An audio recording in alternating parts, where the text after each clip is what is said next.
So guys SBI AEPS में ये जो अपडेट आ रहा है कोई आरबीआई की तरफ से या फिर एनपीसीआई की तरफ से नहीं है, बल्कि यह खुद स्टेट बैंक ऑफ इंडिया की तरफ से है। क्योंकि स्टेट बैंक ऑफ इंडिया ने अपने पुराने स्क्रीन 6789 को क्लोज कर दिया है, बंद कर दिया है, जिसकी वजह से सीएसपी संचालकों के पास, एसबीआई सीएसपी संचालकों के पास कई तरह के एरर आ रहे हैं। अगर प्राइवेट कंपनियों के सीएसपी संचालक जैसे पेनियरबाई, स्पाइस मनी, इन सभी सीएसपी संचालकों के पास आने वाले एसबीआई एईपीएस में एरर की बात करूं तो वो है आधार लिंक ना होना, या फिर इंटरविन पार्शियल अमाउंट का इशू है, या फिर जो है कि ट्रांजैक्शन अमाउंट एक्सीड लिमिट का इशू है, या फिर अगर एसबीआई कियोस्क बैंकिंग वालों के पास अगर बात करूं तो यहां पर ये एरर आ रहा है, SBI AEPS not opted by customer, kindly visit branch to enablement for AEPS transactions. यानी कि यहां पर बोला जा रहा है कि ग्राहक जो है कि अपने एसबीआई ब्रांच में जाकर के विजिट करे और अपने एईपीएस ट्रांजैक्शन को इनेबल करवा ले। तो देखिए ये जो स्क्रीन मैंने आप लोगों को बताया कि 6789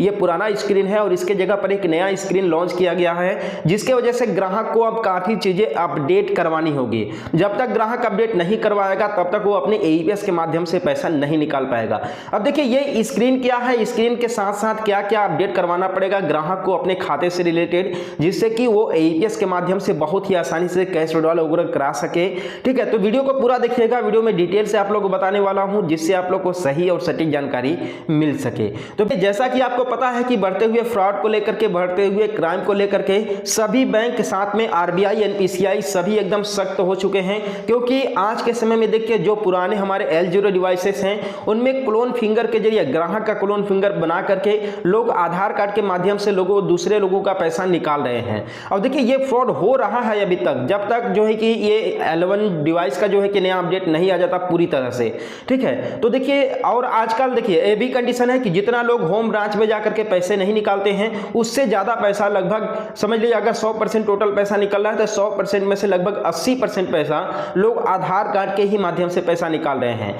तो ऐसे में जो ठगी करने वाले हैं, जो फ्रॉड करने वाले हैं, उनको भी चांसेस मिल जा रहे हैं, जिससे कि वो लोगों का आधार कार्ड से क्लोन फिंगर के माध्यम से पैसा निकाल पा रहे हैं। तो अब देखिए इसी से रिलेटेड एसबीआई की तरफ से अपडेट किया गया है। और जो ये पुराना जो स्क्रीन है 6789, इस स्क्रीन में कई तरह के पुराने अपडेट थे जो कि एक क्लोन फिंगर को एक्सेप्ट करने वाले अपडेट थे, और जो फ्रॉड करने वाले थे उन लोगों को थोड़ा सा आसानी होती थी एईपीएस के माध्यम से क्लोन फिंगर से दूसरे का पैसा निकालने में। तो इसीलिए एसबीआई ने इस स्क्रीन को बंद कर दिया है। और इस स्क्रीन को बंद करते ही एसबीआई कियोस्क बैंकिंग वालों के पास ये एरर आ रहा है, AEPS services opted by customer, kindly visit branch enablement of AEPS transactions. यानी कि यहां पर बोला जा रहा है ग्राहकों की ग्राहक जाकर के बैंक में अपने एईपीएस को दोबारा से चालू करा ले। ठीक है, और साथ में जो 6789 स्क्रीन है इसके जगह पर एसबीआई ने एक नया स्क्रीन 069,069 स्क्रीन को लॉन्च किया है। और ये जो स्क्रीन है ये काफी ज्यादा इंप्रूवमेंट इसमें किया गया है, काफी सारे इसमें नए नए फीचर्स ऐड किए गए हैं। और ये जो दोनों स्क्रीन मैंने आप लोगों को बताया, ये एईपीएस का स्क्रीन है एसबीआई का।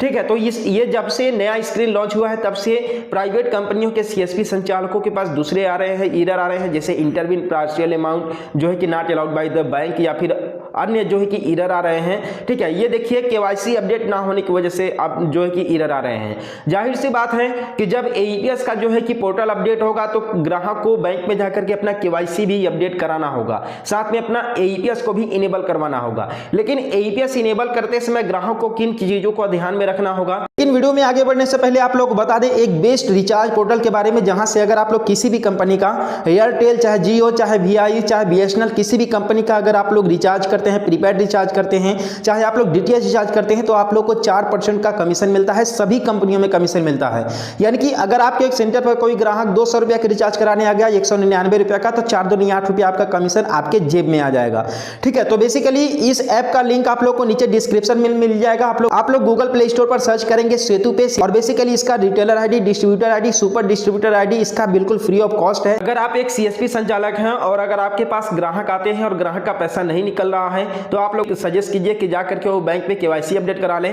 लेकिन केवाईसी अपडेट कराने के साथ साथ ग्राहकों को ये ध्यान में रखना है कि वहां पर एईपीएस को जब जैसे ही जो है कि मैनेजर या फिर बैंक का एम्प्लॉय फिंगर लगवाता है केवाईसी करने के लिए बैंक में, ठीक है, तो उस समय ग्राहक को ये, मैनेजर से ग्राहक को ये बोलना है कि मेरा एईपीएस इनेबल कर दीजिए, जिससे कि मैं दूसरे बैंकों के पास भी पैसा निकाल सकूं। क्योंकि अगर ऑनर्स में अगर करता है तो ऐसे केस में केवल एसबीआई सीएसपी के पास ही पैसा निकल पाएगा उसका, लेकिन ऑनर्स और ऑफर्स में दोनों में केवाईसी एईपीएस को इनेबल करता है तो प्राइवेट बैंकों के साथ साथ प्राइवेट कंपनियों के सीएसपी संचालकों के पास भी ग्राहक का पैसा निकल सकेगा, नहीं तो ऐसे में दूसरे के पास पैसा नहीं निकल पाएगा। तो आई होप कि आप लोगों को इस वीडियो के माध्यम से एक छोटे से नए ईडर के बारे में पता चला होगा, एक नए अपडेट के बारे में पता चला होगा। तो इस चैनल को सब्सक्राइब कर देना, वीडियो को लाइक कर देना और हम लोग मिलते हैं फिर किसी नेक्स्ट वीडियो में एक नए अपडेट के साथ।